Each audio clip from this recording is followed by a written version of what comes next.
Hola, ¿qué tal? Soy la profesora Ana Carla y esta es más una clase de Lengua Española 2. Llegamos al final del curso, al último módulo. En esta clase vamos a tratar del módulo 4, los aspectos morfológicos del español. Vamos a empezar con la unidad 1, que es el tema de esta clase, en la que vamos a hacer una introducción a la morfología del español. Empecemos entonces. Para empezar, tengo aquí dos palabras para reflexiones. Sobre la morfología, ya tienes conocimientos, ¿no? Debido a su lengua materna. Entonces, muy probablemente ya oíste hablar de esa asignatura, o en la escuela, en el aprendizaje de la lengua portuguesa, sea en el aprendizaje de la lengua portuguesa, en la escuela, sea en la universidad. Bien, las dos preguntas que tengo para que reflexiones es, ¿qué es una palabra? Pues definir qué es una palabra no es algo fácil, no es un intento fácil. Incluso los teóricos no están de acuerdo cuanto a esto. Bien, ya definir qué estudia la asignatura morfología, eso sí es más sencillo. Es eso lo que vamos a hacer en la clase de hoy, tratar sobre el concepto de palabra y también tratar sobre la morfología y qué estudia esa asignatura. Empecemos por qué es palabra. Aquí te traje una definición del diccionario de la Real Academia. Este diccionario te presenté en Lengua Española 1, en las primeras clases. La definición de palabra según la RAE es unidad lingüística dotada generalmente de significado que se separa de las demás mediante pausas potenciales en la pronunciación y blancos en la escritura. O sea, reconocemos una palabra debido a las pausas que hacemos cuando las pronunciamos, cuando estoy aquí hablando contigo, algunas pausas que separan las distintas palabras. Y en la escritura las reconocemos por medio de los espacios que hay entre una palabra y otra. Aquí tenemos un ejemplo. El gato negro corre. Bien, vemos los blancos, ¿no? Entre él y el gato, entre gato y negro, y entre negro y corre. Bien, entonces, ¿cuántas palabras hay en el ejemplo?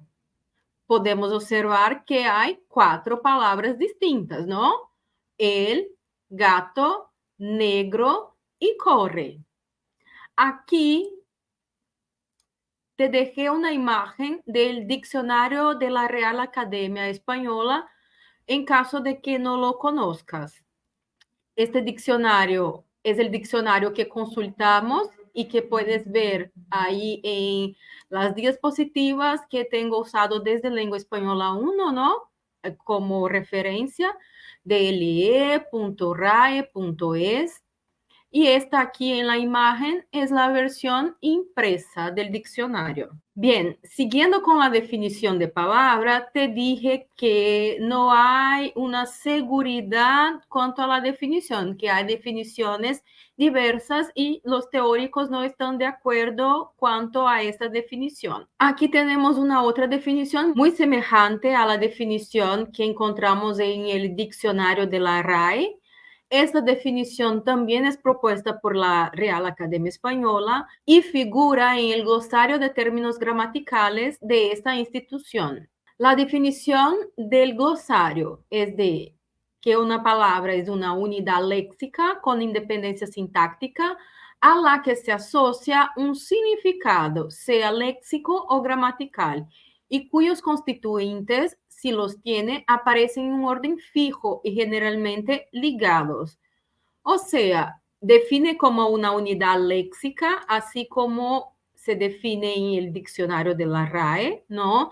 Aquí habla de la independencia sintáctica y eso lo percibimos por los espacios en blanco que se deja en la escritura y también por el silencio, ¿no? Entre una palabra y otra cuando las pronunciamos. A esa unidad léxica se asocia un significado, o sea, es una unidad léxica dotada de significado, pero ese significado puede ser un significado léxico o un significado gramatical. Los constituyentes de la palabra de esa unidad léxica aparecen en un orden fijo, una orden fixa, y estos constituyentes están ligados, o sea, no se separan en aquella palabra, ¿no? De acuerdo con este glosario, la palabra es la unidad máxima de la morfología y la unidad mínima de la sintaxis. Aquí está el enlace del glosario y si quieres puedes accederlo para conocerlo más. Bien, de acuerdo con Barrenechea, hay una dificultad de definición de qué es una palabra. Leamos esta cita, esa citación. Bien, muchos lingüistas contemporáneos prefieren realizar el análisis partiendo de unidades significativas mínimas, morfemas, y dudan de la existencia de la palabra. O sea, hay lingüistas, y dice Barrenechea que muchos de ellos prefieren partir del análisis de los morfemas y más adelante en esta clase vamos a comprender mejor qué es un morfema. Y también dudan de la existencia de la palabra en sí. Siguiendo con la lectura, las clases de palabras o clases formales son en este caso clases de temas o radicales caracterizados por unirse o no a ciertos morfemas flexionados. O sea, estas clases, ¿no? Tenemos clases de palabras, sustantivo, verbo, adjetivo. Para esos lingüistas, estas clases de palabras en realidad son temas o radicales a los que se unen morfemas flexionados. Entonces, la palabra calle sería un radical al que se une, por ejemplo, la S cuando queremos decir su forma plural. Calles. Calle es una palabra que vimos en la clase anterior en el módulo 3, ¿no? ¿Te acuerdas qué significa calle en portugués? ¿Cómo traducimos? Rua. Bien, siguiendo con la lectura. Estos tipos de clasificación predominan en quienes adoptan el criterio morfológico, o sea, pensar de esa manera que no existe palabra, sino unidades mínimas, ahí los morfemas, ¿no? Es adoptar un criterio morfológico de análisis. Siguiendo, los que se basan en criterios sintácticos, combinados o no con los morfológicos o en criterios semánticos, prefieren tomar como unidad la palabra. O sea, quien no utiliza criterios morfológicos, ¿no? Quien se basa en los criterios semánticos o sintácticos, usan como unidad la palabra. Aún siguiendo, aun cuando tengamos consciencia de que se trata de una entidad lingüística difícil de definir, podemos afirmar que en ciertos tipos de lenguas, entre las que figuran el español, aparece bastante clara su existencia, puesta de relieve por el saber empírico de los hablantes y la ortografía tradicional. Eso quien dice es Ana María Barrenechea y se encuentra en el material de Reguero Rodríguez. Observa aquí, ¿no? Que hay una dificultad de definición de qué es palabra. Y en algunas lenguas, como el caso del español, el portugués, está bastante clara la existencia de esa entidad, la palabra, ¿no? Pero eso no sucede de la misma forma en distintas lenguas. También se puede adoptar cuando estamos haciendo un análisis lingüístico o estudios de lingüística, se puede adoptar criterios distintos, sea el criterio morfológico, el semántico y el sintáctico. O sea, hay distintas maneras de considerar la palabra y en algunos casos hay una dificultad de definir qué es una palabra. Bien, terminada esta discusión sobre qué es una palabra, vamos a tratar ahora de los tipos de palabras. Clasificamos en español las palabras como palabras léxicas o palabras funcionales. ¿Y tienes alguna idea de qué sean palabras léxicas? ¿Es palabra funcional? ¿Qué significa eso? Bien, las palabras léxicas son aquellas que transmiten significados definidos y son el núcleo del discurso. En nuestro primer ejemplo habíamos visto el gato negro corre. En este ejemplo, ¿qué palabras ahí transmiten significado y funcionan como núcleo del discurso? Gato, negro y corre. Estas tres palabras transmiten significados, ¿verdad? Entonces, estas tres palabras las podemos considerar como palabras léxicas porque transmiten significado y puede servir como núcleo de un determinado discurso. Las palabras léxicas proporcionan información gramatical y estructuran las oraciones. Aquí tenemos algunos ejemplos, además del ejemplo que acabé de darte. Entonces, los sustantivos, los adjetivos, los verbos y los adverbios son todas palabras léxicas. Estas clases gramaticales están compuestas de palabras léxicas, ¿ya? Ejemplos de sustantivos: casa, perro, montaña. ¿Te acuerdas que es perro? El animalito de estimación, ¿no? Cachorro. Los adjetivos: bonito, grande, interesante. Verbos como correr, hablar, estudiar. Y los adverbios como rápidamente, ayer y aquí. Y también te acuerdas por qué rápidamente lleva tilde. Eso fue contenido de Lengua Española 1. ¿Te acuerdas? Porque los adverbios formados por mente mantienen la tilde. Bien, sigamos. Sobre la creación lexical, porque la lengua, como sabes, es viva y está en constante creación. Veamos un poco sobre la creación lexical. Y cuando estamos hablando de creación lexical, estamos refiriéndonos a las palabras léxicas, ¿ya? Porque ya te adelanto que no es posible crear a todo el momento palabras funcionales en la lengua. Tenemos un número limitado de palabras funcionales y eso lo vamos a comprender más adelante. Pues veamos sobre la creación lexical.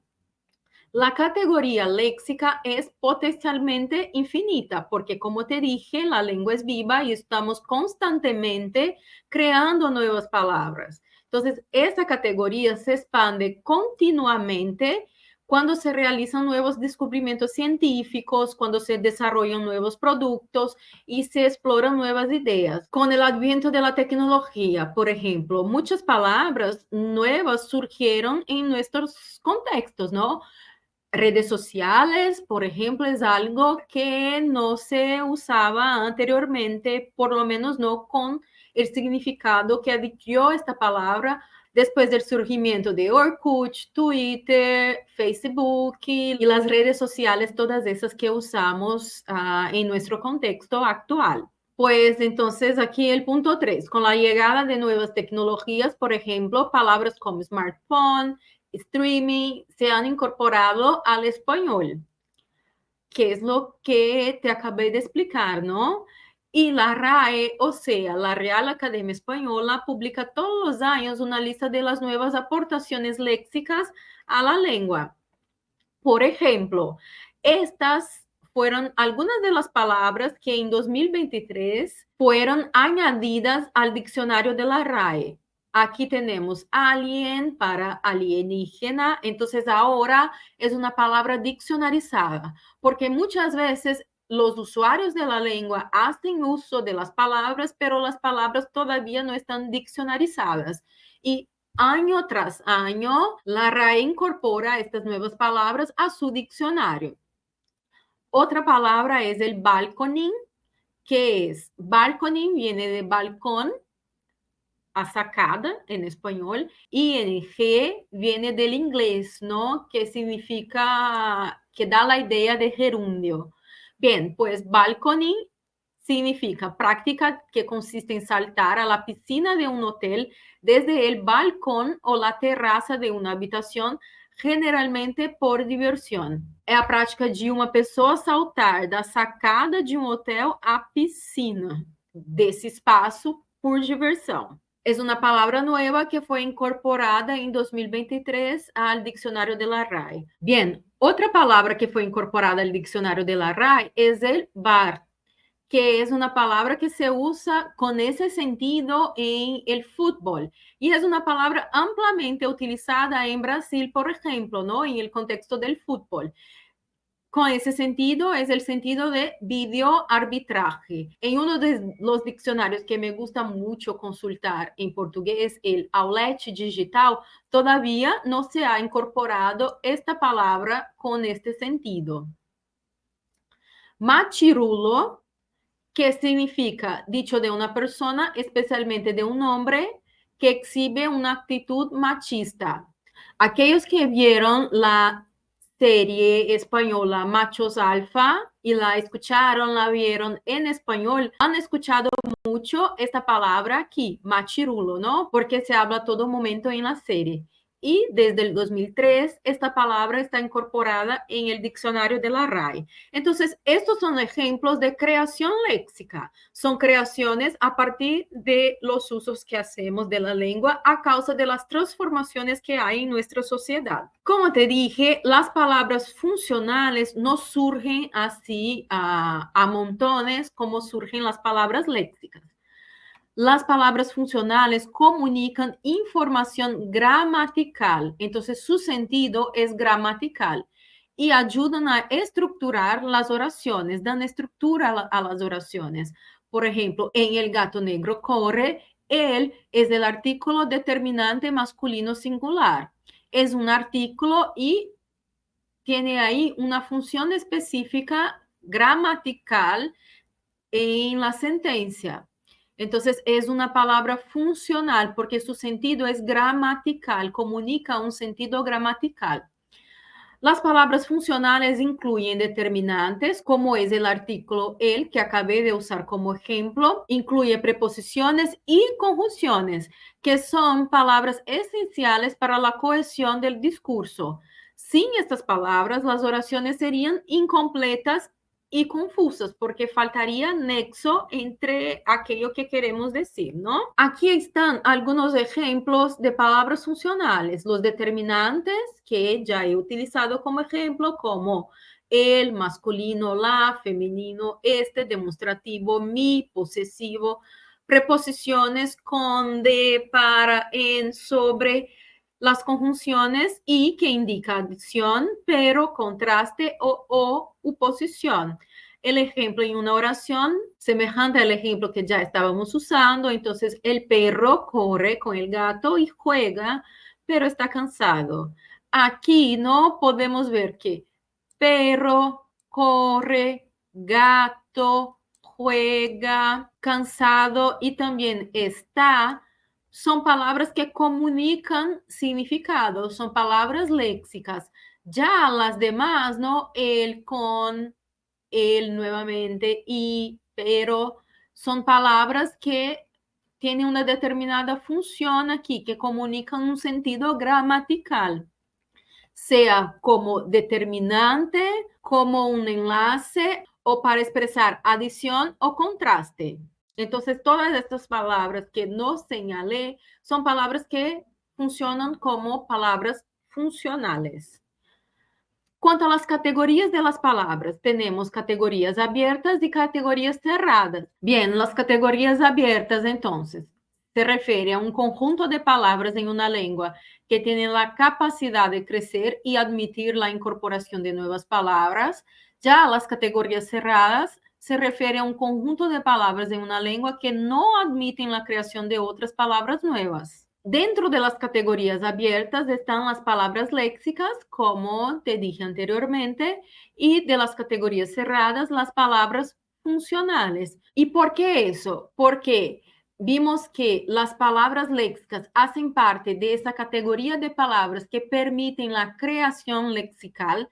Ya las palabras funcionales no, tienen un número limitado y no es posible crearlas a todo momento en la lengua. Sobre el desarrollo del lenguaje.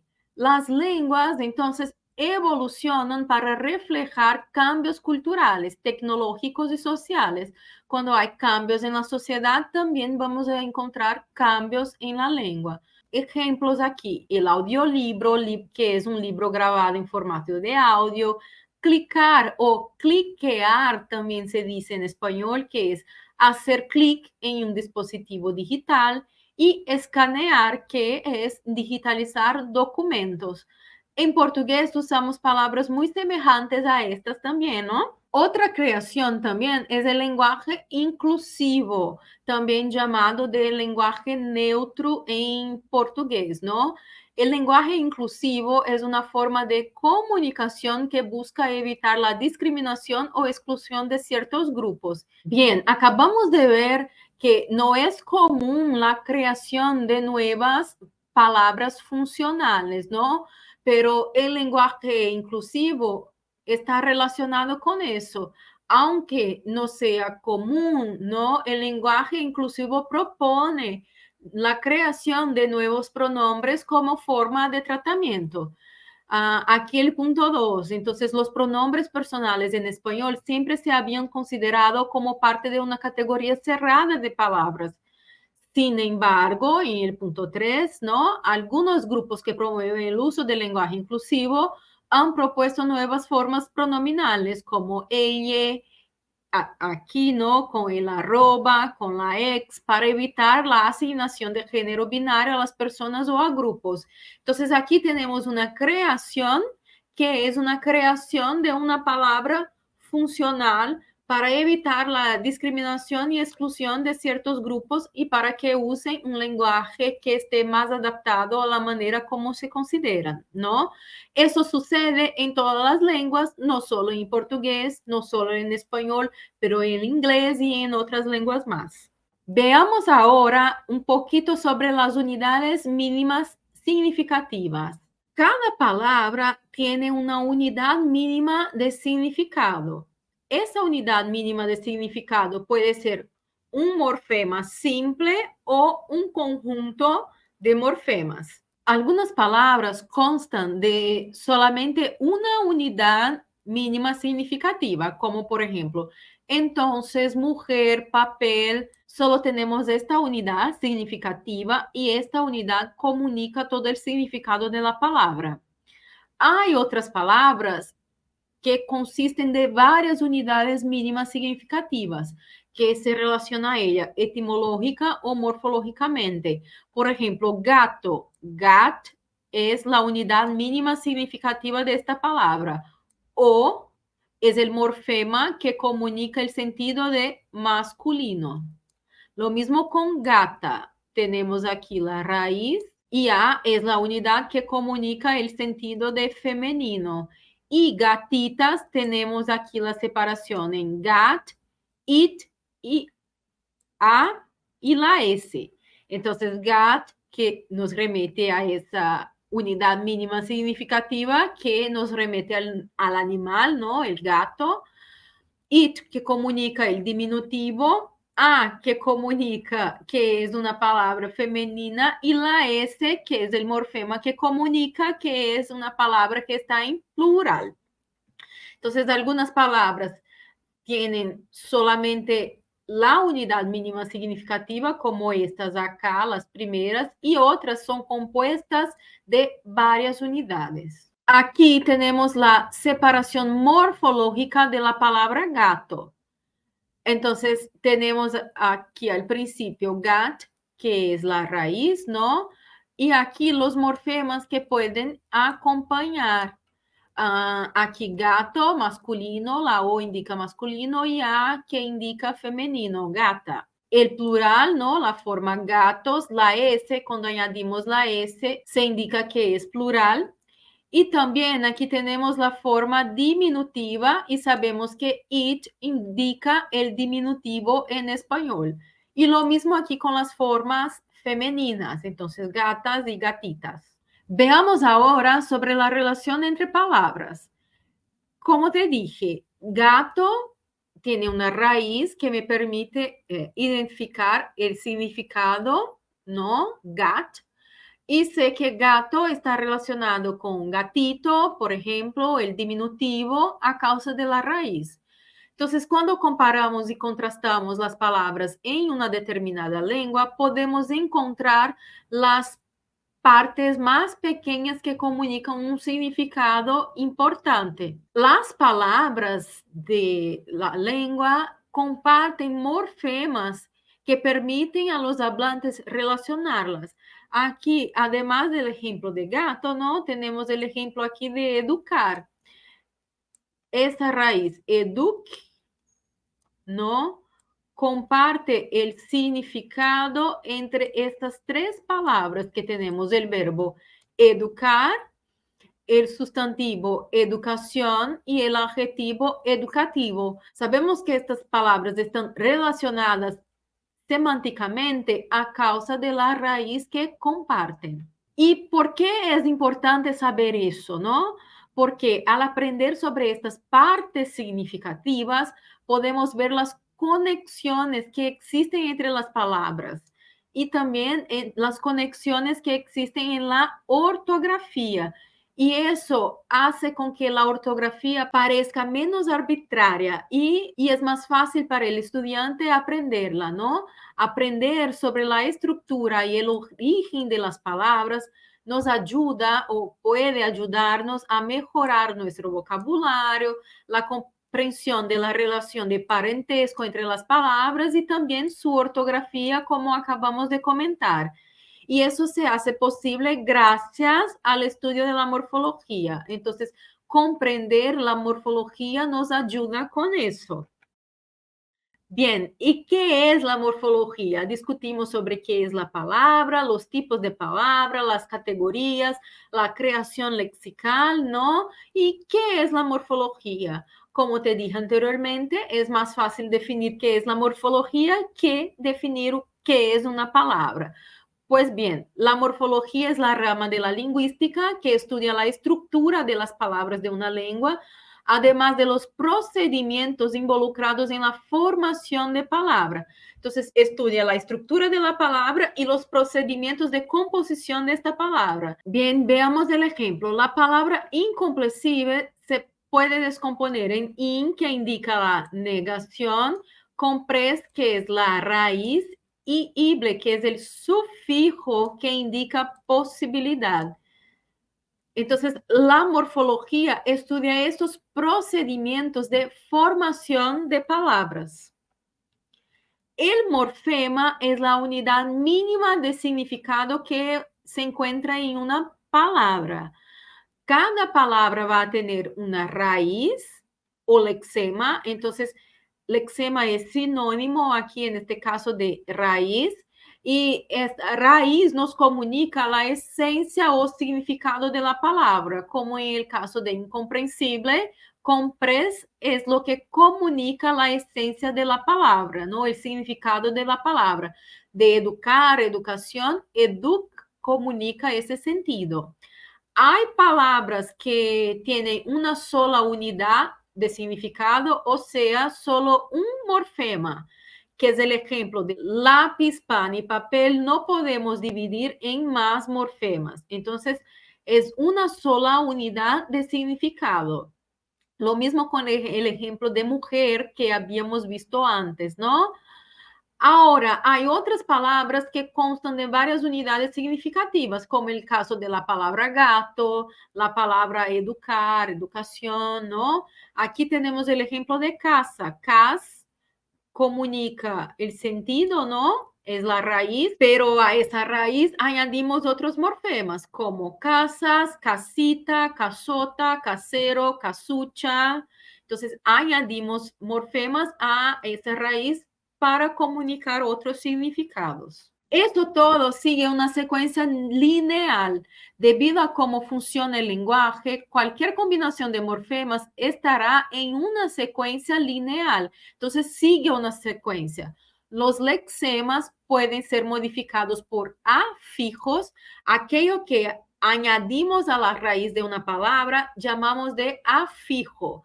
Los afijos entonces son los morfemas añadidos a la raíz, que pueden cambiar el significado de la palabra, como por ejemplo de comprensible, si añado in, entonces cambia el sentido. Incomprensible, tengo la negación, quiere decir que algo que no se comprende.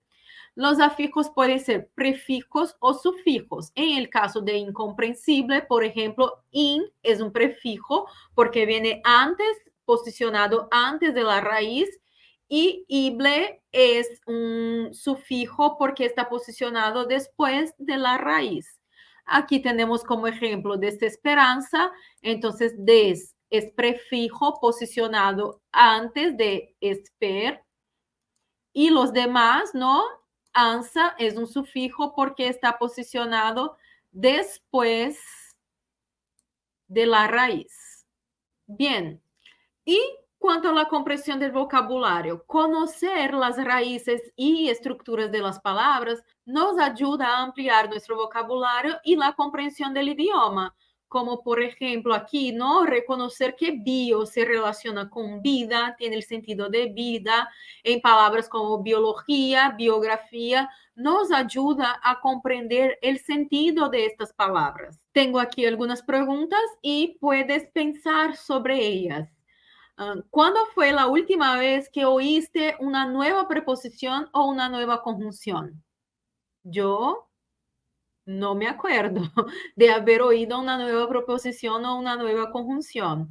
¿Y conoces palabras como selfie, troleo? ¿Cómo y cuándo las usas? Busca el sentido de estas palabras en el diccionario de la RAE. Vas a ver que usamos palabras muy semejantes. Selfie la usamos, ¿no? Y troleo en portugués hay una palabra muy semejante. Busca en la RAE para ver si comprendes el sentido que está explicado allá en español. Y por fin, puedes pensar en otras palabras que reflejan la evolución del lenguaje a partir de los cambios de la sociedad, además de las que vimos como ejemplos. ¿Consigues pensar en otras, además de audiolibro, selfie, troleo, smartphone? ¿Qué otras palabras más conoces? Bien, y aquí terminamos esta clase. Estas fueron las referencias utilizadas, el material español práctico, introducción al estudio de la lengua española, que está disponible como material de estudio de esta asignatura para este módulo y las dos unidades que componen este módulo, el glosario de términos gramaticales y por fin la plataforma gramatical L. Muchas gracias y hasta la próxima.